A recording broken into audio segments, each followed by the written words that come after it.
Hello guys, welcome to my video. আজি কি বনাব লৈছো দেখিছে চাগে তো মাটিৰ হয় এটো মানে কি মাটি চাকি বনাব গৈছো আজি আমি গৈছিলো কলা ক্ষেত্ৰত মাটি চাকি বনাব প্ৰেক্টিস কৰিছিলো দেখিলো মানে মাটিৰে বস্তু বনাই থাকা আমাৰ বনাব মন গ'ল লগৰ কিজনীও বনাইছে এইকিটা চাগে দেখিছে না লগৰ কিজনীও বনাইছে আৰু লগৰজনীয়ে ভিডিও কৰি দি আছে দেই এটা চাকটো মইতো কি বনাই দিও ফাইনালি দৌৰো ঘূৰাবই নোৱাৰো মই তাৰ লাষ্টত প্ৰেক্টিস কৰি দিটো পাৰিলো বহুত ধুনীয়া চাকি হৈছে ভবা নাছিলো প্ৰথম প্ৰেক্টিসত মই ইমান ধুনীয়াকৈ বনাব পাৰিম বুলি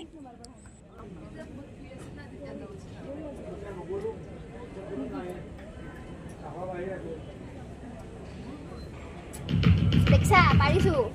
দে মুখখন চাও তোৰ ইয়ানে জিও পাৰিছো না এটোৱে বহুত ডাঙৰ চাকি বনাই দিছো তোৰটো ভাল হৈছে ৰে কাটো তোৰটো আৰে মই প্ৰেক্টিস মানুহ না গাউলিয়া মানুহ ন গালে মানে মই এটো বনাইছো